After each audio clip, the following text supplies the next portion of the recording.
Alors, je vous remercie beaucoup de m'avoir laissé faire cet exercice de grand témoin qui consiste un peu à synthétiser ce qui s'est passé dans cette journée qui a été ultra riche sur plein de points et essayer de donner un peu des pistes de réflexion, des pistes d'action.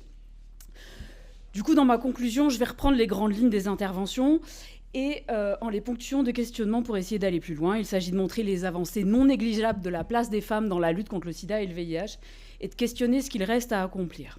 Alors je me présente, moi je suis anthropologue, je réalise actuellement une thèse sur les mobilisations associatives de lutte contre le sida en Guyane financée par SIDAction. J'ai rencontré le VIH au début des années 2000 en me formant avec une association très importante pour moi et en tout cas je pense en France qui s'appelle FRIS, Femmes, Réduction des risques et Sexualité, qui continue à former des femmes et pas que sur les questions autour du genre et du VIH. Et puis j'ai porté cette thématique dans mes engagements, dans des plannings familiaux, dans des émissions de radio féministes, au sein de l'association Aide dans laquelle j'ai travaillé, puis en ce que j'ai pu ensuite étudier.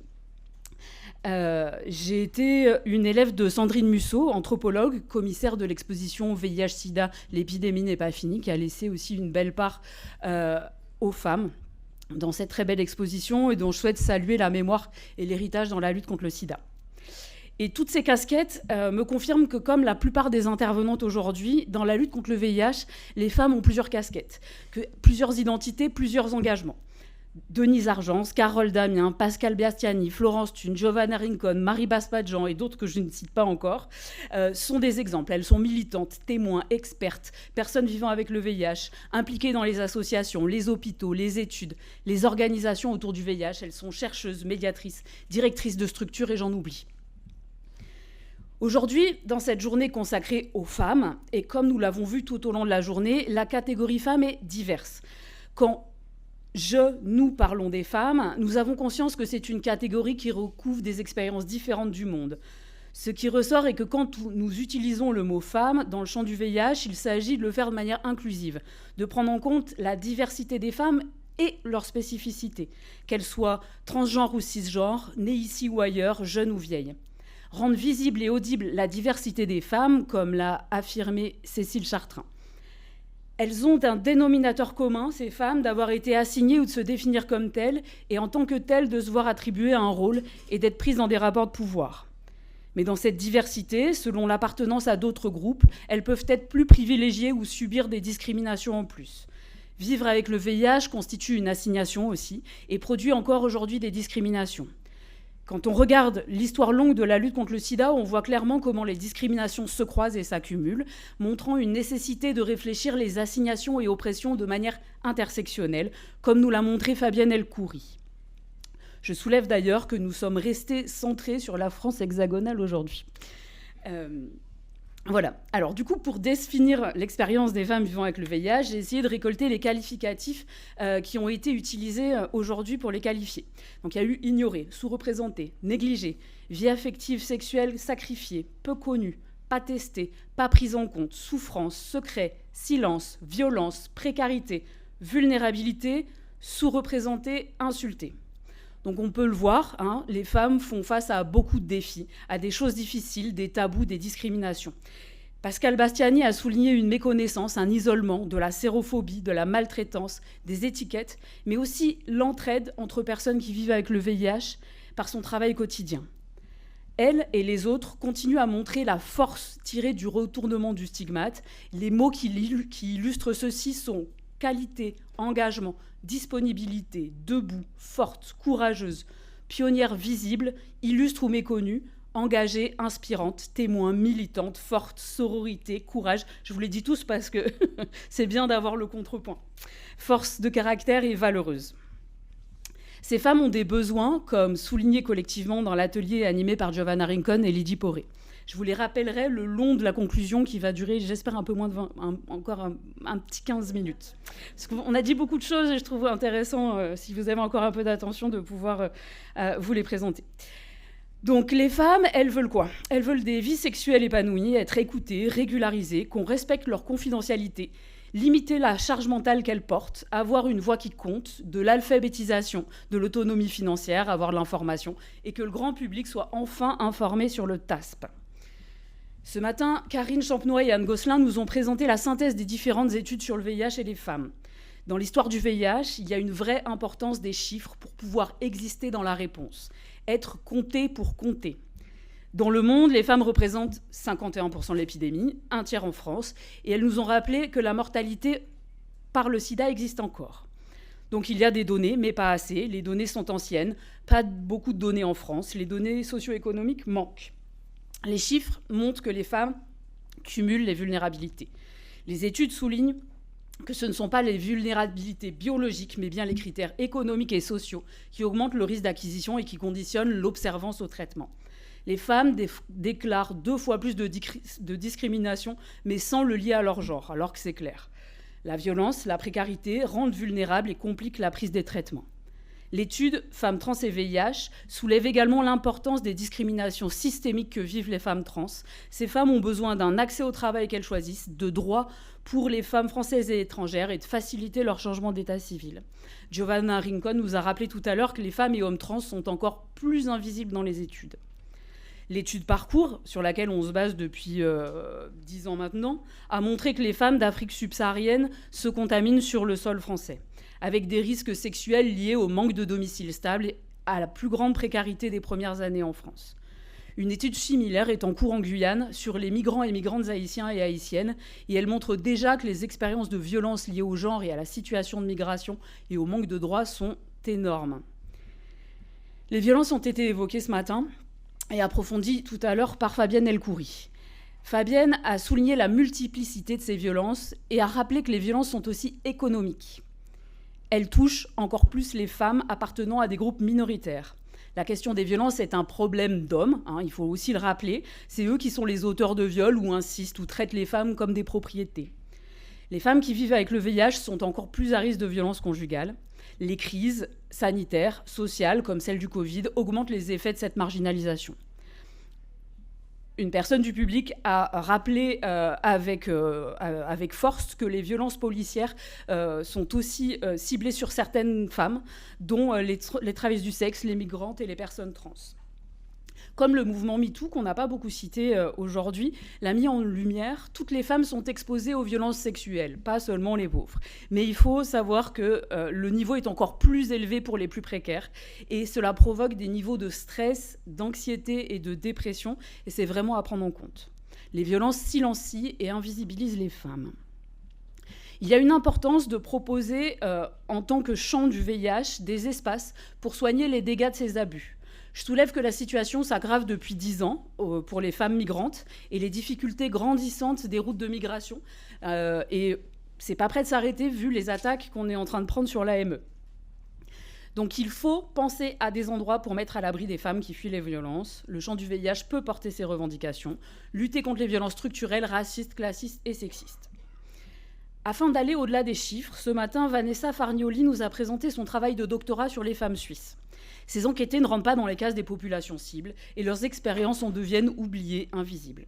Son travail et les expériences des femmes questionnent quelles sont les visions légitimes quand on parle de vivre avec le VIH, qu'il est important de continuer à questionner, même si nous avons aujourd'hui des molécules plus efficaces et moins toxiques. Rappelons-nous que toutes les avancées du VIH sont venues des pratiques et de la connaissance de leur corps des patients et patientes eux-mêmes et elles-mêmes. Vanessa rappelle qu'au-delà des chiffres, il y a des vies singulières qui ne rentrent pas dans des cases, mais qui comptent. Ensuite, je vais passer aux besoins et enjeux de santé qu'on a évoqués toute la journée. Et du coup, comme souligné dans la petite enquête flash pour cette journée, on voit encore de nombreux renoncements aux soins à cause des discriminations et des problèmes financiers. 30%, ce n'est pas rien, même dans une toute petite enquête comme ça. La sérophobie, le manque de temps disponible des pros, le manque d'informations, la démarche administrative et l'isolement. L'atelier participatif a souligné des besoins médicaux des femmes qui ne sont pas très compliqués. Des médecins traitants, des gynécos, des spécialistes bienveillants, informés, en lien. Les femmes souhaitent être incluses dans les études, être en confiance. Elles ont aussi besoin d'accompagnement social, juridique, administratif et de l'interprétariat quand elles ne parlent pas français.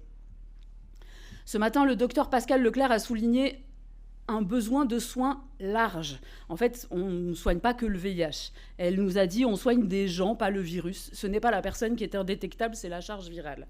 Pour une prise en compte globale des personnes. Du coup, dans les consultations, il faut laisser les gens s'exprimer, parler de leur vie. Ce n'est pas un interrogatoire. Les femmes qui vivent avec le VIH ont des pathologies spécifiques. Il s'agit de prendre en compte leurs pratiques, ces pathologies, en essayant de sortir des préjugés et en écoutant ce qu'elles disent. Les femmes ont besoin de reconnaissance sur ces pathologies, sur les interactions médicamenteuses avec la contraception. Elles ont besoin d'améliorer les traitements pour elles-mêmes.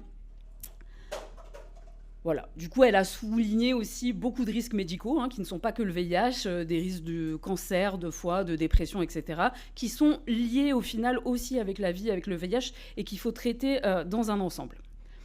Pascal Leclerc rejoint Pascal Bastiani ce matin, qui nous a décrit la particularité des PV-VIH autour d'elles qui vieillissent et qui sont confrontés à des nouvelles pathologies, qui sont souvent aggravées par une longue vie avec le virus et des traitements qui ont épuisé leur corps. Ces maladies et cancers mortels ne sont pas classés dans le sida, mais ils sont probablement aggravés par cette vie avec le virus et ces traitements. Il a été soulevé, notamment par le public, que les médecins et les autres personnels médicaux ont encore pas mal de progrès à faire sur la question trans pour leur permettre une égalité de traitement dans les soins. Que ce soit dans les études, la prise en charge et l'écoute des personnes pour s'intéresser à elles et à eux dans leurs termes et ne pas oublier les hommes trans. Ensuite, nous avons eu cette superbe table ronde sur la prévention du VIH, genre inégalité sociale de santé, où il a beaucoup été question de la PrEP. Du coup, en interrogeant le genre de la PrEP, Hippolyte Regnault nous a montré comment les normes influencent l'élaboration des médicaments. Avec Sarah Demar, ils ont montré que les rapports de pouvoir par rapport à la PrEP, la minorisation des savoirs des femmes, notamment racisées. C'est une ignorance fabriquée. Les femmes concernées ne sont pas à la table des négociations et sont assignées comme témoins, jamais expertes. En déniant les savoirs communautaires dans un environnement par un manque de données, cela pose la question de quel prix vaut la santé des femmes. Que faire des promesses de molécules qui enrichissent les labos ? Depuis son travail de terrain, Lola Lévy souligne une société française qui se paupérise, des nouvelles travailleuses du sexe. Elle aussi nous enjoint à casser les cases et les clichés, dans une société où les pratiques changent, notamment avec le numérique.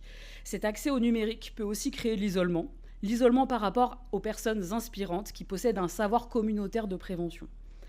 Depuis son terrain, des concepts se fabriquent pour décrire les pratiques.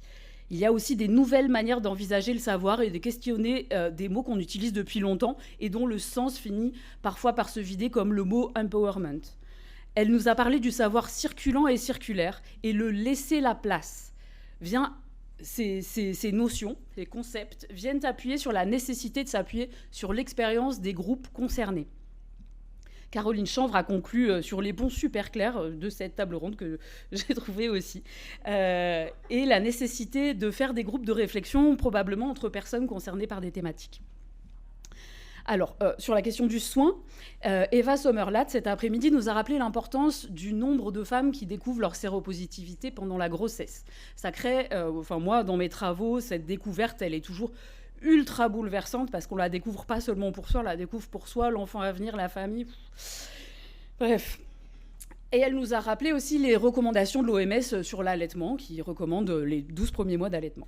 Alors moi, personnellement, je suis assez heureuse de voir que les choses avancent sur cette question et que les tabous sont retravaillés. Il faut vous rappeler que l'allaitement, ça a été, comme moyen de transmission, a été complètement négligé pendant toutes les premières années de l'épidémie. Donc c'est aussi un truc qui montre la minorisation des femmes.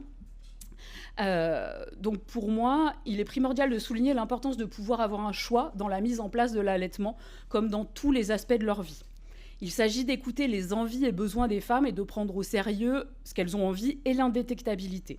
Le fait de ne pas le faire peut produire, comme elle nous l'a montré, des grandes souffrances et une grande violence. Je souligne parce que c'est toujours étrange de voir que des recommandations sont contradictoires. En Afrique, on recommande aux femmes d'allaiter face à une interdiction dans les pays du Nord. Il faut permettre aux femmes des Suds d'avoir accès à de l'eau de qualité pour qu'elles puissent savoir et choisir si, avec des traitements, pour qu'elles décident d'allaiter ou pas, et permettre ici aux femmes qui le souhaitent d'allaiter leur enfant quand elles sont indétectables. Et surtout, il faut accompagner, il faut écouter. Cela fait avancer tout le monde et ainsi permettre de faire baisser les doutes, les culpabilités, les prises de risques qui restent le lot du rapport des femmes au VIH. Et du coup, dans la question de l'allaitement, c'est une question de justice reproductive. Alors, Florence Thune est revenue et nous a recontextualisé l'histoire et le rôle majeur de la lutte des femmes dans la lutte contre le sida. Elles sont chercheuses, témoins, activistes, expertes. Elles ont des engagements internationaux. Florence l'a fait en citant leurs noms, leurs combats, en montrant leurs images. Elle a cité ce magnifique documentaire « Nothing for us without us »,« Rien pour nous sans nous », un film qui est fait par une femme et qui retrace une histoire à la fois longue et vivante de la lutte contre le VIH. Sarah Schulman a lancé la création d'archives vidéo de ACT UP New York et a ainsi démontré que la lutte contre le sida a, depuis le départ, été portée par des femmes, des personnes noires et hispaniques, contrairement à des réécritures, des personnes trans, contrairement à des réécritures qui voudraient en faire une lutte d'hommes gays et de l'État. Des travaux sur l'histoire du VIH en France hexagonale et en Outre-mer pourraient continuer à s'inspirer de ce travail. Il serait bien d'écrire une histoire des femmes dans le VIH, de rendre hommage à ces femmes inspirantes et à leur combat à la fois intime et souvent transnational. Pour pallier au silence sur la vie affective et sexuelle des femmes vivant avec le VIH, nous avons assisté à la dernière table ronde animée par Cécile Chartrain. Elle nous a rappelé que les manques historiques de la recherche sur la contraception, la PrEP, l'impact des ARV sur la libido des femmes. Nicolas Nkouka a rappelé qu'il ne faut pas considérer les femmes comme vulnérables, c'est la société qui les vulnérabilise. Et ça, c'est très important de ne pas victimiser les femmes, en fait, de ne pas enfermer les femmes dans cette vulnérabilité et cette faiblesse. C'est faux. On l'a vu toute cette journée de comment les femmes sont fortes et arrivent à bouger des choses incroyables. Alors, dans les associations, il y a une volonté et un cadre pour permettre la libération de la parole. Ces associations sont importantes, il faut les subventionner. Elle a raconté le récit des personnes qui participent à ces ateliers. Elle a montré qu'il fallait du temps pour que les personnes aient confiance et qu'elles puissent parler, se libérer et peut-être bouger dans leur vie propre. Il faut prendre le temps et avoir des espaces comme des cocons. Lydienne a partagé très courageusement son histoire. À travers ses expériences, elle a incarné un exemple de ce que c'est que subir des violences, de ne pas être soutenue. Elle montre aussi que la vie est plus complexe que ce qu'on pense et qu'on peut trouver du soutien et de l'amour. Des informations utiles qui changent la donne donnent de l'espoir. Les informations sont nécessaires. Marie Basmadjan lie son histoire à celle des autres femmes du réseau Santé Marseille Sud. Elle décrit la peur de partager, de contaminer les partenaires, de dévoiler leurs secrets et la peur du rejet.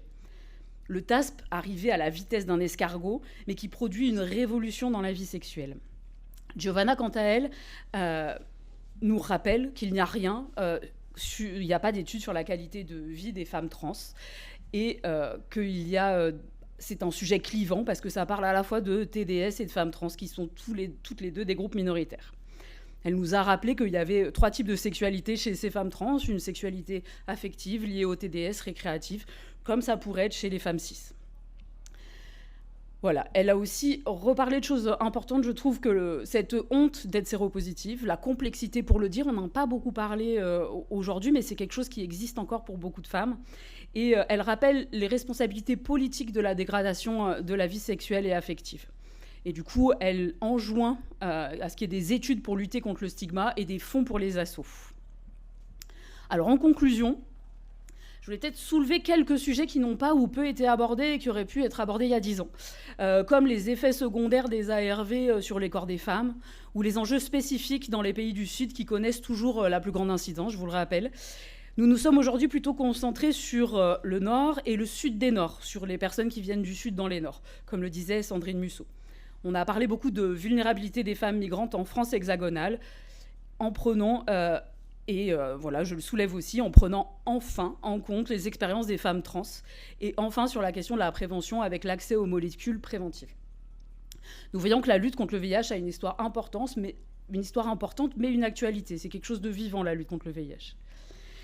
Qu'aujourd'hui, encore un tiers des nouvelles contaminations concernent les femmes dans l'Hexagone et recevoir ce diagnostic, à cause de l'image que véhicule encore le sida, reste une épreuve. Il est important d'aider à sortir de l'isolement parce que la stigmatisation pousse dans l'ombre. Dans le collectif, on trouve de la force. Ça a été vu à plusieurs fois aujourd'hui. Quand une femme découvre sa séropositivité, c'est en rencontrant d'autres personnes qui vivent la même chose qu'elle arrive à apprivoiser la vie avec ce nouveau virus. Donc probablement la visibilité et la reconnaissance mutuelle entre femmes qui vivent avec le VIH est importante. Les femmes ont exprimé aujourd'hui le besoin d'espaces de parole, de groupes entre femmes, de lieux, d'accès à la garde d'enfants, d'allaiter sans peur et qu'on ne parle pas à leur place. Dans l'espace médiatique, les femmes ont été soit invisibilisées, soit présentées de manière stéréotypée, les enfermant dans des représentations sexistes. La mère innocente trompée, la femme originaire d'un pays d'Afrique, la transfusée, la droguée, la pute. Représentation qu'a aussi relevé Marie Basmadjian, avec une opposition entre les femmes qui seraient des victimes et d'autres des coupables, et rien au milieu. Aujourd'hui, elles restent invisibles en tant qu'indétectables et en tant que public de la PrEP. L'image que les femmes ont d'elles-mêmes peut être dégradée. Mais c'est à nous, elles, de se définir, s'expliquer, se connaître et se faire connaître. Dans les initiatives des dernières années, les femmes se racontent, que ce soit dans l'exposition du Mucem ou dans le spectacle Encore heureuse, qui en est un exemple lumineux et sensible. Des femmes se racontent en racontant d'autres, les voix se mêlent pour porter la diversité des espoirs, des douleurs, des victoires, et je souhaite que ce spectacle puisse aller partout en France et ailleurs. Alors je reviens sur MeToo qui a libéré la parole sur l'intime, mais pas seulement. Ce mouvement profond a d'une part à desserrer l'étau qui rendait l'organisation de femmes entre elles et pour elles si dure dans l'espace social. Il faut s'emparer de cette possibilité. De ne pas devoir se justifier d'exister politiquement est une charge mentale en moins. Il s'agit de se libérer. Et à la fois, les femmes doivent s'emparer des espaces, mais on doit aussi leur permettre de le faire et même les encourager. Je parle aux hommes et aux autres associations. Pas seulement créer des moments autour de femmes et VIH, mais inclure les femmes et toutes leurs expériences spécifiques, et ceci dans tous les moments, et les prendre au sérieux. Dans les universités des personnes séropositives qui arrivent l'année prochaine, il faut faire une place pour les femmes, et mesdames, n'hésitez pas à la prendre.